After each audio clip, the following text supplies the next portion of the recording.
Welcome to Conversations with Calvin, We the Species. And there are interviews and there are interviews. And Jeremy Storton and I had just chatted for about 35, 40 minutes before we went on air because Jeremy is the quintessential, I think, beer guy. Oh, stop it. Oh, stop it. No, and I was trying to explain to him that yes, I've interviewed such a cacophony of different unique individuals, but this means a lot to me for a lot of reasons because beer is life, and beer is history, and beer is actually something I like. I will also acknowledge that Jeremy and I met where else, ladies and gentlemen, but on LinkedIn. And how many times do I say that? What a great tool. And Jeremy, I think, has been gracious to want to come on and chat about what I think is such an interesting world and what he does. So without further ado, and there's so many things to the title, there's so much to unpack. So Jeremy, why don't you say hello, introduce yourself, and then we will jump into Hey everyone, beer. I'm Jeremy Storton, and we'll flesh out the rest in a minute, I'm sure. Fine, that's fine. I will say that you're now an Arizonan. Yeah. Being an Oregonian, if I'm saying it right. Oregonian, yeah, it's Yep. Oregon. Okay. But I started out as a Californian, so I'm. Oh. And yeah, so I mean, you know, SoCal. Well, you did your research. I did my research. Yeah, but I good old grew up in San Diego. Lived in Orange County. Went to college there. Did the lifeguard thing, and it was great. And got married. My wife and I decided it was time to get out, so we moved to Oregon and lived there for almost 20 years. Wow. Got a little cold, so we moved to Arizona just this last summer. Yeah, and you were in. I think I showed you the back cover of my book, a little picture of me on the top in Sedona. Yeah, Sonoran Desert. Do I love where you are? Do I love? Anyway, you're also a host of this amazing podcast, Good Beer Matters, but we're going to kind of get into that. So let's jump. It's time to jump. Jeremy, how did your story with beer begin? There's got to be a beginning. I will keep this as brief as I can because I love a good story. But going to college in Southern California, I just really wasn't much of a beer drinker, and this was in the 90s when the whole microbrew scene was really starting to emerge and start to like the roots are really starting to take a hold, but it hadn't really gained much traction momentum yet. But these microbreweries were opening up and they became the new cool place to go. And I was a recent recipient of a legal drinking age license, and so we'd go out freely. And anyway, I realized I just didn't love beer. We drank all the American macro craft stuff, and I just couldn't stand it anymore. And we started drinking some of these wheat beers and some of these other beers, and I realized early on that back in my day, there were two beers with three letters. One of them I liked, one of them I didn't like. One of them, the one and I always got them mixed up, and when I realized I grabbed the wrong one, I was all pissed and I drank it anyway. But the one I did like was ESB. The one I didn't like was IPA, and I could never remember the difference. I had no idea what the difference was, and so I just wasn't a beer guy. But looking back at if you think about the path that we take that brings us where we are now, I can draw a line all through that, kind of like those, all that stuff. So we moved to Oregon, and kind of like when in Rome does the Romans do. That was a beer mecca, Still didn't really like it. Still, whatever. I'll just go drink some wine. And a buddy started home brewing, and I was hanging out and whatever, and kind of curious. And oh, neat! I didn't know you could brew beer at home. And as luck would have it, a mutual friend of ours was also a home brewer. Decided he was done brewing, and he gave me all of the stuff. And I was like, why not? Let's try it. And that was the hook that kind of set. And from then on, I just became more and more curious. The more I read about it, the more I learned about it. I felt like Alice in Wonderland, kind of poking my head in the hole just so far, then just a little bit farther, and just a little bit farther. Next thing you know, I'm just tumbling head over heels all the way down. But when I thought about how interested I was becoming in beer, I thought, well, there's no career in beer. That's just beer. It's alcohol. That's not who I am. So I resisted it for years. And it just so happened, I started working at a brewery just for some extra money. And a little bit, and so I learned even more, learned about this whole Cicerone thing. And then 2014, my wife and I were sitting there watching a documentary on Netflix about wine. And just the way that they talked about wine, just how they just kind of pulled back the curtain and got to see not just the world of wine, but the world from a completely new point of view. And I was absolutely smitten. It was just one of those like reckoning moments that we have in our life where it's just like, oh my gosh, I don't know why, but I know this moment's going to be important. And a comment my wife made kind of helped me realize this is what I need to do. So that's when you kind of realize you're going to do this professionally. That was the moment the switch flipped, and I decided I don't know what I'm going to do, but I'm going to pursue Cicerone. I'm going to be a professional beer person. Had no idea what that meant, what I was going to do, but I just knew that, okay, no, this is what we're doing.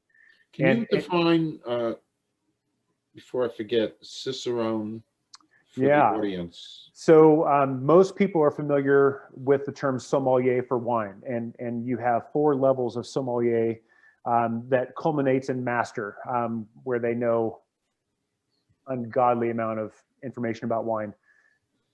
Beer has its own version. It's called Cicerone, which is really a Latin-based word that means guide. And that's really what we are, really what sommeliers are too. But we're a guide through the experience of beer. And that's something else that needs to kind of be unpacked, because we're talking about beer, the same stuff we're going to drink during the Super Bowl. But there's an experience there. And most people look at it as just this 2-dimensional commodity. But when you have a Cicerone who can guide them to understand that there's a 3rd, 4th dimension into an experience, into a world, into a completely different way of looking at humanity, that's really where the whole guide idea really sinks its teeth. Okay. Yeah. Okay. I don't know if you covered it exactly, but how and why did this become such a personal mission for you? So in high school and college, I was always an athlete, but scholastically, I really resonated with my English classes. And it was I blame my junior year English teacher, I think was a catalyst for a lot of things. And, we'd read Huck Finn or, any of these great novels that you're supposed to read when you're in 11th grade. And we would read a passage, and then he would just look at us like, did you get it? Did you see what's going on there?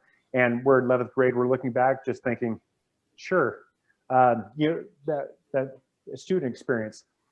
But for me, that's where the world really started to expand and open up. And so I didn't get a degree in literature, but I studied it thinking I was going to try and circle back around and get a master's, and that's a completely different story, super boring. But I ended up studying literature because of the way you could look at humanity, from the history, the art, the economics, the politics. I mean, you could really get a lot out of who we are as a species, we the species, just by studying different works of literature. And the thing I liked is, you know, if you're studying economics, you're looking at our humanity from this one lens. If you're looking at biology, you're looking from a different point. I felt like looking at it through literature, because of the stories, I was looking at it from not all, but a lot of points of view, and it was really fascinating to me. Then we fast forward into this moment of reckoning with beer, and all the stuff started coming back. I realized that we could look at beer from a science, microbiology, art, history, tradition, economics, politics, just the fact that that we went from being cavemen to an agricultural society, starting to build cities and develop language, all because we wanted more of whatever that bubbling pool of barley was. We want more of that, so we started growing barley and created the culture we have now. And you can draw direct lines into beer, and so it's hard not to get to these depths and just see that the world just in the universe just starts expanding. Wow. So I have, listening to this, which is mind-boggling for me, because it's so far from my world. And as I mentioned, the closest I've gotten to any in-depth thing with beer was the arguments I've had with my son over my beer selection. He's a pretty good connoisseur. He's been to Europe a few times, and some places specifically to drink beer. Went to Germany to drink beer. And then when I order some of this mountain water, anyway, but so we've gotten into, but I have so what are some of the beers that inspired you? Well, let me address what you just said real quick, and then we'll come back around. Yes. So number one, that anyone who's listening to this has to know is you do not have to know squat about beer. You don't have to care about beer. You don't have to study beer. The only thing you have to know is, do you like it? Yes or no. If you like it, keep drinking. If you don't like it, stop and find something else. That's the only thing that you must know. But the more you learn about it, the more your perspective will start shifting, and you might actually go from this American mass-produced beer that most people drink to then we get into the beers that inspired me. The very first beer that that made me realize there's more to it was a Newcastle Brown back in college. You know, I drank all that American mass-produced stuff and couldn't stomach it, but I had a sneaky suspicion there was something else out there. So so I got a Sierra Nevada Pale Ale one day, and this is the 90s. So this beer had been around for a little over 10 years. It was the greatest beer, that is probably one of the best-selling beers that anyone ever made. And I took one sip, and it was the most bitter, god-awful thing I had had. It was just way too much too soon. And anyone who's like my age or older will remember Pete's Wicked Ale. That was another beer I tried. It was a American brown style, just a classic icon of the style. Again, just way too bitter, way too much flavor. It's like you can't go from vanilla to Rocky Road without a little like prep. You know, it's and so I was seeking without realizing what was happening, but I was seeking. And I got my hands on a Newcastle one day, and that tasted like toasted bread, caramel, and some like really fancy milk duds with just a wisp of smoke. Wow. And it was light. It was easy drinking. I just got out of the water. I was surfing that day. I went and grabbed something to eat and a beer and took it back, and I took a sip, and it was like the best tasting thing I ever had in my life. Wow. Then we moved to Oregon, and I remember actually I was in Seattle, and I had another beer from Rogue that clouds parted, angels sang. Another time were at this event, and there's a Deschutes a dissident. It was a Flanders Old Bruin, a Flanders Brown, sour, and oh my God, the clouds parted and the angels sang. And then one day I was in Madrid, and I got a Duvel, a Belgian Golden Strong, the classic of the style. Of course, we're much closer to Belgium than we were here in the US. So it was fresh, it was good. I opened that thing up, and again, clouds parted, angels sang. And so there's all these little waypoints that have guided me along the way to kind of help reinforce the fact that there's something there. Okay. So then perhaps a chronological step is you then decided to do writing about beer? That was a lucky break. I always wanted to write, remember, literature, so I always wanted to be a writer, but I think I tell people I had the follow through of a 20-year-old boy, so I never actually became a writer. Okay. It's just, someday, maybe tomorrow, I'll work on that tomorrow type of thing. But I dabbled a little bit of writing here and there. I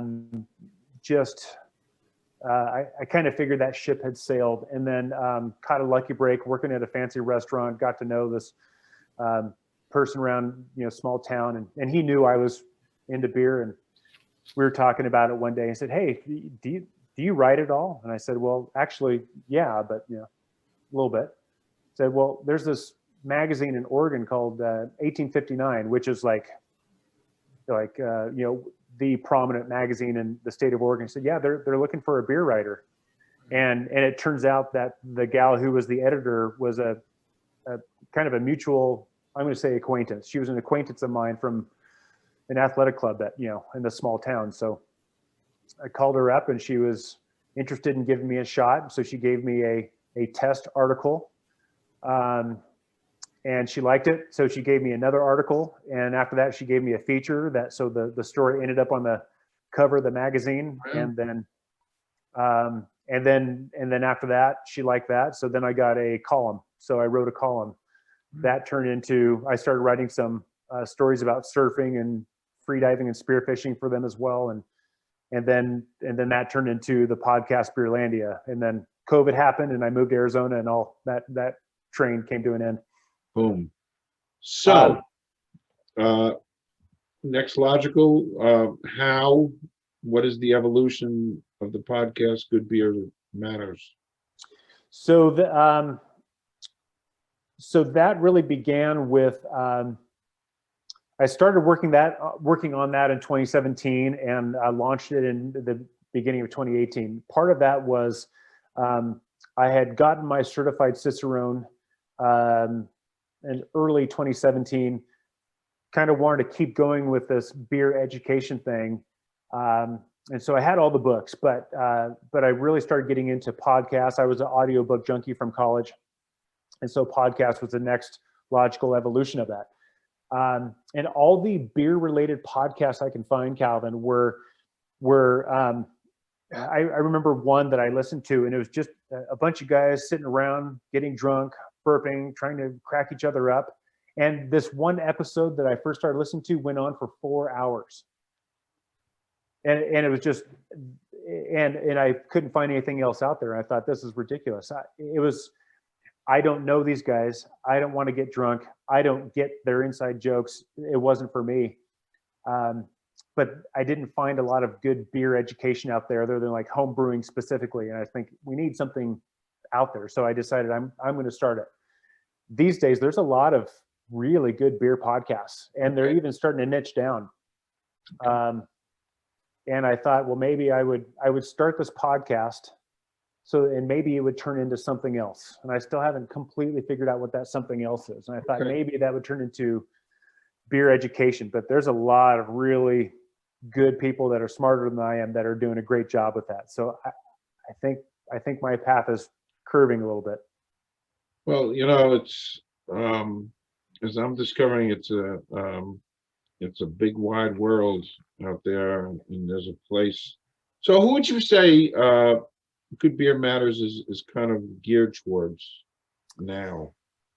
when I do an interview, I kind of think about three different groups of people. I have those people like myself. I mean, I created this podcast for me because, as you know, we learn more when we have to teach it or interview the people.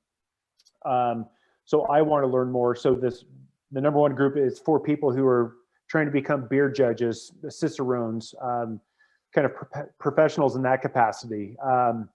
Another group are people who just kind of work in the restaurant industry or distribution or whatever it is, their job, has some aspect of beer in it. And rule 101 in any business is know your product, know your service, know what you're talking about. And that's really why the Cicerone program began, is because there's a lot of bad beer service out there. It's appalling. That's another story. So it's just really for people to do a better job in that. And then third, I mean, there's a lot of people who are beer enthusiasts. I mean, it's a culture. It's a veritable culture. Homebrewers is probably the person I think about the most, but there's a lot of people who are just fascinated by it. And so it's for them too. Interesting. I never mentioned this to you, but a few years ago, my son and I, in my son's quest to make me more sophisticated, and because when he got married, he had his bachelor party in Iceland. Oh wow! Iceland. Oh wow! Yeah, and I didn't go because I didn't go. So he felt bad, and so he and I went up to Cooperstown, New York, the Baseball Hall of Fame Museum. And all around Cooperstown, there are a million small breweries.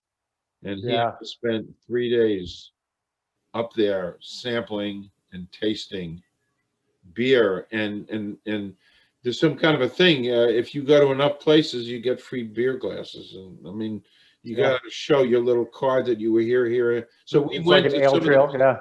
It was a wonderful. And then the last place we went to, and the name escapes me, we had like it was like an hour and a half, 2 hour taste. We sat at this long bar, about 20, 30 people at a time, and you just keep tasting the beer, small little things. Yeah. And it was wonderful. It was great for him and I, more bonding. And I did reach out to him to want to learn more about beer. It was a great time spent. So, but did you taste something that you didn't expect that you would enjoy? Well, this is real beer, and if you're drinking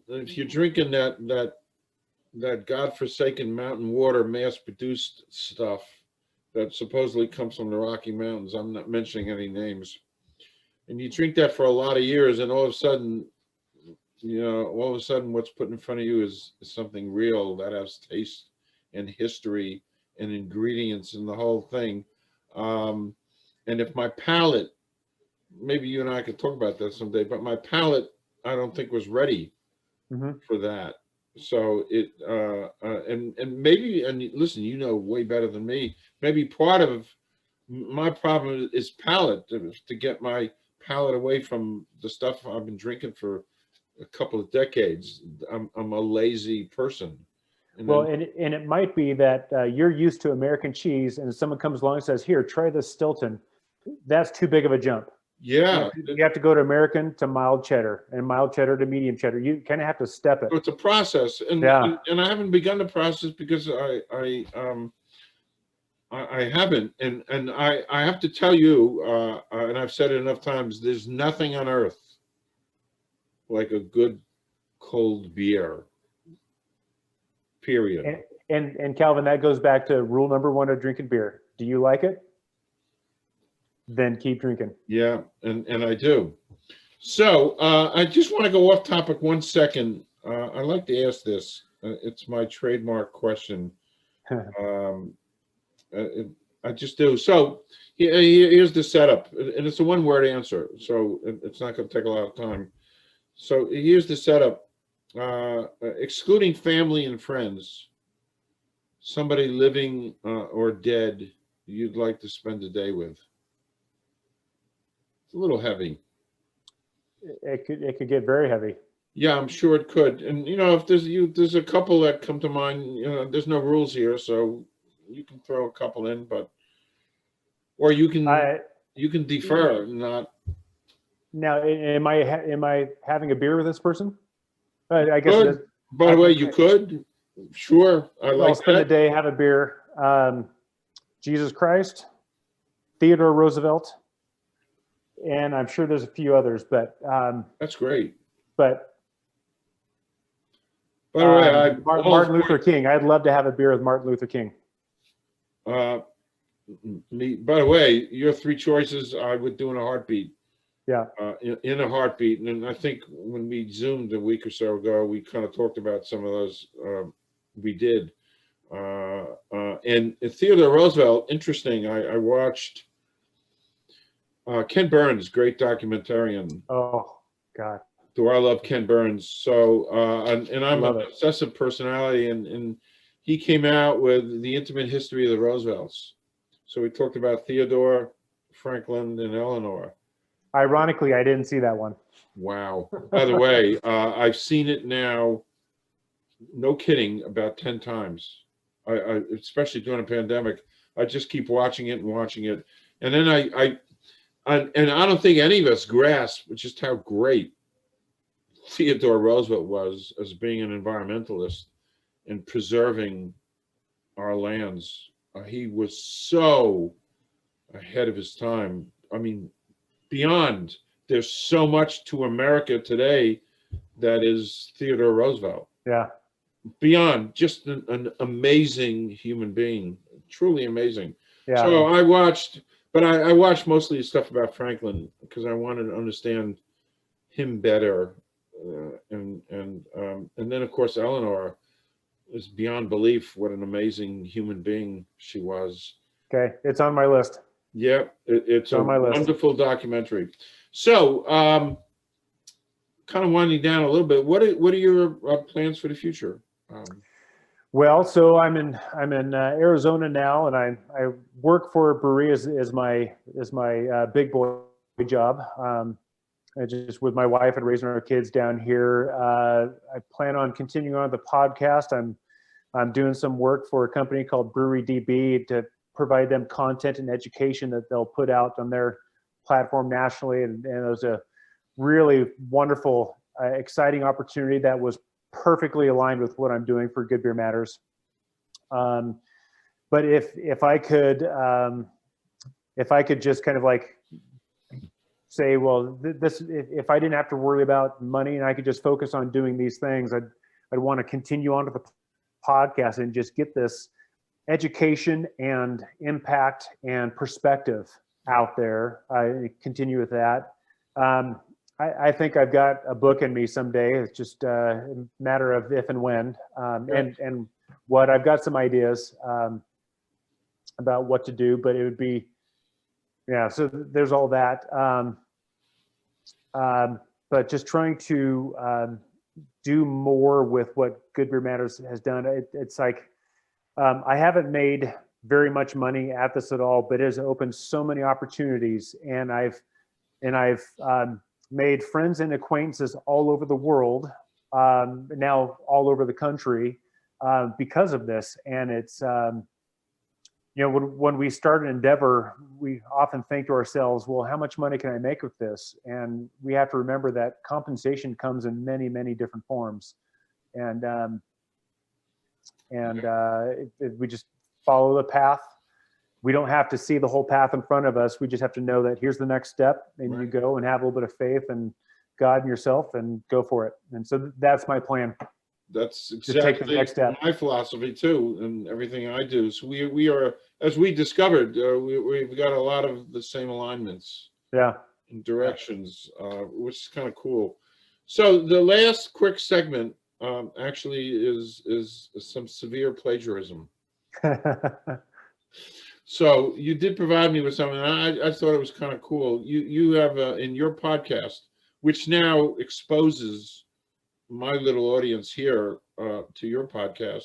You come up at the end of your podcast with a series of closing questions. So I might give it back to you now and ask you some of the closing questions you would ask on your podcast. So yeah, that's funny. this is called role reversal, New Jersey style. If you could be king of beer, the beer world for a day, if you could be king of the beer world for a day, what would you change? Naturally, I've thought about this a lot, but I've never settled on one answer. It always goes back and forth. But okay, so today's answer to that question is, I would want beer education to become standard, not so that we can rattle off beer styles like Munich Helles and Grodziskia and be able to say these words and understand what they mean. It's not about that at all. I would want people to understand the beer styles, because there's a incredible diversity in the beer styles. There's incredible diversity in the food that accompanies these beer styles. There's incredible diversity of cultures and people that accompanies these beer styles and this food. And when we recognize and appreciate the diversity of beer styles, the diversity of the food, the diversity of the people and the cultures, then we ourselves, the species, Calvin, will become more diverse and connected and build better relationships, have better experiences. And that to me, that's the end goal if we take it to the nth degree. Okay. And it seems silly to think that beer has that ability to be that tool to get us there, but you see it every single day. In a couple of this weekend will be Super Bowl. Yeah. What is everyone going to be drinking? Yeah. Well, some people will drink wine, some people have margaritas, some people have seltzers, but most people will drink beer. Beer. Because it brings us together. So I would mandate that everyone has beer training, and we build upon our diversity. And that's great. Yeah. I can almost see that being a college course, 1 credit. I'm not going to push it. 1 credit. Yeah. Right. Well, I've heard of crazier classes. Yeah. If you could choose your last meal and your last beer before departing this earth, what would they be? You know, once again, this changes every single day.